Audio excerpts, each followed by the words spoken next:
Gente, fomos para o segundo turno nas eleições presidenciáveis e aqui estou eu novamente para falar do assunto. Antes de mais nada, gostaria de desmistificar algumas coisas que alguns crentes, eu acredito que eles se confundem ao longo do caminho, lembrando que eu estou falando para o público cristão e normalmente para aqueles que estão aguardando a minha opinião. Não estou aqui para forçar você a fazer nenhuma escolha. Nós vivemos numa democracia, você tem direito de fazer a sua escolha, você faz o seu voto. Agora, o seu direito de escolha não muda o meu direito e o direito de outros de persuasão, através da argumentação. E é só a gente olhar a coerência bíblica. Deus nos deu o livre-arbítrio, o direito de escolha, mas ele tenta nos influenciar positivamente. Né? Em Deuteronômio, no capítulo 30, a partir do verso 15, Deus diz, eu ponho diante de vocês a vida e a morte, a bênção e a maldição. Mas ele diz, escolhe vida. O que ele está dizendo? Eu te dou o direito de escolha, mas eu não posso me omitir deixando de apontar para você qual é o melhor caminho. Então, obviamente, eu quero, como líder cristão, né, com a minha consciência diante de Deus, saber que eu tenho feito o possível para orientar as pessoas de acordo com aquele quadro que eu consigo enxergar. Então vamos lá, primeira coisa, alguns irmãos ficam espiritualizando, a gente não tem que falar de política, só tem que orar. Eu digo não, a gente tem que fazer tanto um quanto o outro. Enquanto cidadãos do céu, nós temos que orar. Orar pelos que já foram eleitos, né, estão numa posição de governo, orar por aqueles que serão, precisamos orar para que Deus cumpra o seu propósito e a sua vontade, e que temos que orar é indiscutível. Agora, nós não somos apenas cidadãos do reino dos céus, nós somos cidadãos da terra. Enquanto cidadãos da terra, nós precisamos exercer a nossa cidadania aqui, e nós não precisamos achar que o ser cidadão do reino de Deus nos leva a anular a nossa cidadania terrena. Por exemplo, quando Paulo foi preso em Filipos, de maneira injusta, sem respeitar os direitos dele de cidadão romano, ele passa por um julgamento sumário que também foi injusto. No dia seguinte, as pessoas simplesmente mandaram o recado, pode sair da prisão, pode ir embora. Paulo diz o quê?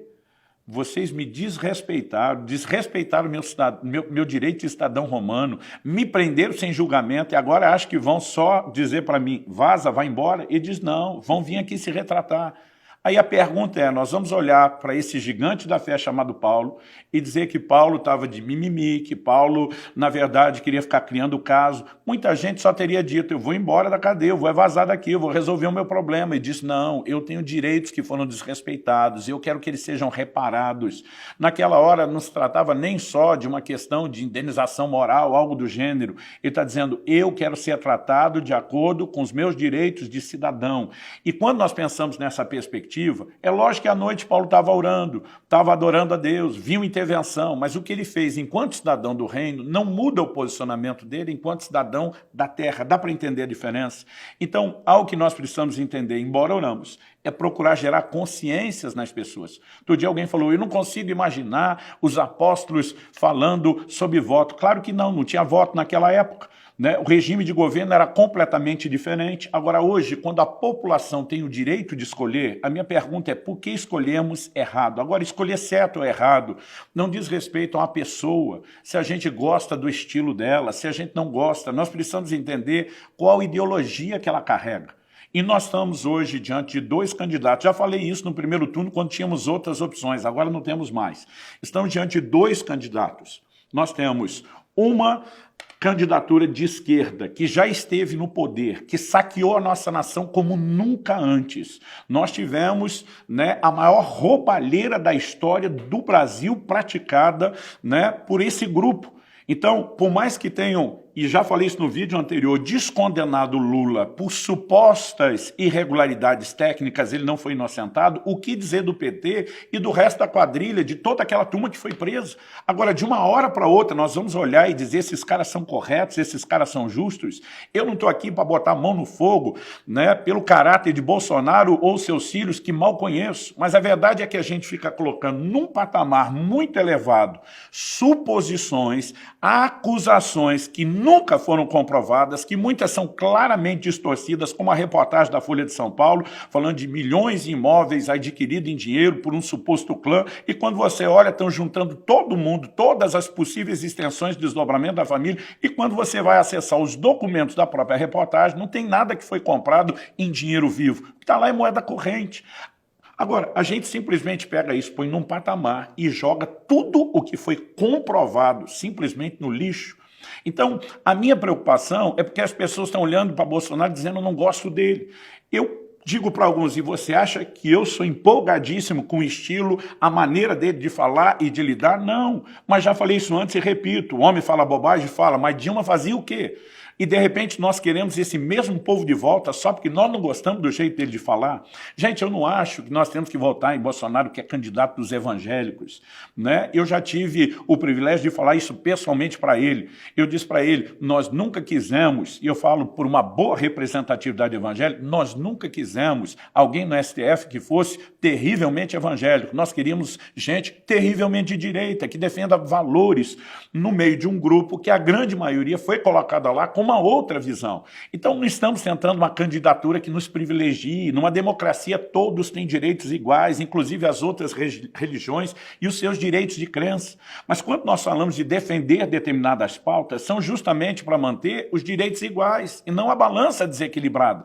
Você não vai ver nenhum lobby no meio dos candidatos evangélicos tentando impedir, por exemplo, o direito de pessoas do mesmo sexo terem alguma união estável. Nós nunca tentamos legislar contra eles. Agora, o que nós não aceitamos é quando eles tentam destruir tudo o que nós construímos para ter o direito deles. Então é nesse ponto que nós falamos, ei, nós não vamos viver a ditadura das minorias. Não significa que queremos tirar o direito deles, significa que estamos dizendo que o direito deles não tira o nosso. Agora, porque alguém não quer ter pai e mãe, nós que celebramos a família tradicional, não podemos mais ter Dia dos Pais nem Dia das Mães, porque eles querem linguagem neutra, nós não podemos ter as definições que temos. Então, se eles querem um banheiro comum, querem um terceiro. Não temos nenhum problema que uma pessoa que quer viver de acordo com aquilo que pensa, que o faça, mas desde que isso não nos desconstrua. Então, essa é uma hora da gente ser sensato. O que é que a esquerda defende, gente? Um apoio ao aborto. Agora, nós cristãos vamos dizer, não, porque não gosto de Bolsonaro, vou votar em Lula, que está contra a vida. Eu não estou aqui dizendo que candidato é o cara, que Bolsonaro é o candidato da família, que veio restaurar a família. Particularmente, olho para um cara que já teve vários casamentos e que não representa o nosso ideal de família. Agora, ele não está tentando destruí-la. Ele, de alguma forma, está tentando preservar um pouco do que nós temos. E é nessa hora que nós temos que fazer a distinção. Quando nós pensamos na economia, mesmo em tempo de pandemia, não dá para negar os resultados, gente. O desemprego diminuindo, o PIB aumentando, uma proposta, a máquina com dinheiro, para nós devolver agora essa máquina chamada Estado, que foi pega quebrada, devolver com dinheiro na mão daquela turma que vai saquear de novo, porque não gosto de fulano. Gente, é hora da gente parar e fazer as contas. Agora eu vejo outros relativizando, dizendo, a igreja não se mete nisso, a igreja não, quem vota não é a igreja, quem vota somos nós, somos indivíduos. Assim como a igreja não faz uma consulta médica, quem faz sou eu enquanto indivíduo. Agora, não é porque eu sou cristão que eu vou deixar de viver todos os outros aspectos naturais, inclusive o da democracia que envolve eleição. Se nós temos a possibilidade, não só o direito, mas a possibilidade de escolher direito, por que é que a gente faria isso de forma errada? Então, nessa hora, eu quero fazer um apelo não só ao seu coração, nós temos milhões de eleitores que não votaram. Nós temos milhões de votos brancos e nulos. E eu quero me dirigir principalmente não a quem já fez sua escolha. Infelizmente, eu diria infelizmente, muitos cristãos estão defendendo a esquerda. E eu, particularmente, tenho dificuldade de entender isso. Recentemente, irmão André, da Missão Portas Abertas, faleceu. A gente procurando honrar, homenagear o cara, e uma nova geração dizendo, quem é ele? Não tem noção do que foi a igreja batalhar contra o comunismo, contra o socialismo no mundo, contra toda a perseguição produzida à igreja. E agora, a nova geração simplesmente diz, nós queremos isso, aquilo que nos custou tão caro como igreja, que custou tanta perseguição ao evangelho. Aí eu vejo gente relativizando, não, uma nação predominantemente cristã não vira comunista da noite para o dia, isso é um processo de décadas, realmente é um processo de décadas. Agora, quantas décadas já passaram com eles tentando reprogramar a gente? E nós simplesmente vamos oferecer às próximas dizendo, continue o processo de vocês, e a gente fica aqui sentado, quieto, de forma passiva, aceitando isso? Gente, não dá. Não dá. Não dá para ter uma consciência cristã e apoiar aborto. Não dá para ter uma consciência cristã e simplesmente apoiar esses valores e essas bandeiras que estão sendo levantadas. Agora, isso significa que a gente vai concordar com tudo que Bolsonaro diz? Não. Eu, particularmente, não Sou alguém que vai aderir ao uso de arma. Não quero ter arma em casa. Então, acredito que eu tenho o direito de não ter. Mas também não posso, mesmo com todo o conhecimento bíblico, dizer que uma pessoa não pode ter o direito de defender a casa e a família dela. Agora, simplesmente porque esse ponto, esse aspecto da pauta não é o mais atraente, eu vou simplesmente pegar todo o pacote ruim. Alguém esses dias falou, tem um monte de coisa no Bolsonaro que eu não gosto. Eu falei, também, só que quando eu falo do Lula, não tem nada nele que eu goste ou que eu concorde. Então, nesse momento, eu não tenho o candidato perfeito, o ideal. E também eu não estou escolhendo alguém para ser pastor da minha congregação, da minha vida. Nós estamos tentando pegar, como diz aquela linguagem, o que temos para hoje e tentar achar o menos pior. Essa linguagem dentro da democracia do menos pior não é de hoje, já remonta à época da Grécia, da Roma Antiga. Quando temos opções limitadas, a gente tem que fazer a melhor escolha dentro das possibilidades. E, gente, não dá para simplesmente engolir uma conversa de descriminalização das drogas. Agora, de repente, nós estamos simplesmente tentando relativizar valores que pregamos e proclamamos há tanto tempo em nome de uma suposta conduta emocional, de dó de alguém que pode estar sendo julgado pelo sistema, enquanto estamos favorecendo o tráfico e toda a desgraça que as drogas têm produzido, e nós vamos simplesmente dizer, não, nós queremos isso, porque não gostamos do jeito que o Bolsonaro fala. Eu quero fazer um apelo ao seu coração. Alguém diz, eu não acho que se Lula for eleito, ainda mais agora com tantos candidatos, disseram que em torno de 60% são de direita, ele não vai ter governabilidade, ele não vai fazer nada. Eu tenho dito para alguns, e você quer pagar para ver? A questão não é nem o quanto ele vai fazer em termos das leis da nação. Ele coloca as próximas 2 indicações do STF do jeito que quiser, se entrar lá dentro. Ele vai distribuir e negociar os cargos e as influências de novo, né, como já fizeram antes em vários. Não estamos falando de um mandato, em vários mandatos. Estamos falando de pelo menos 3 mandatos e meio. Isso foi comprovado. E nós vamos simplesmente entregar a nação de mão beijada, de novo na mão dessa turma. Gente, alguém me perguntou outro dia, se Lula for eleito, você vai orar por ele? Claro, a Bíblia manda orar pelas autoridades. Se for, eu vou ter que orar por ele. Nesse momento, estou orando para que ele não seja eleito. Nesse momento, estou orando para que o quadro não aconteça dessa forma. E eu quero fazer um apelo a você que está em cima do muro, a você que está indeciso. Eu estou tentando te dar alguns subsídios, mas procure pensar e refletir na pauta, em tudo aquilo que é defendido. Quando pensamos economicamente, nós não podemos ter um Estado inchado que tenta carregar todo mundo, é uma questão de tempo. Nós vamos viver o que toda a América Latina está vivendo, países que já tiveram riqueza, estrutura e estão se arrebentando. Nós precisamos pensar numa proposta econômica diferenciada.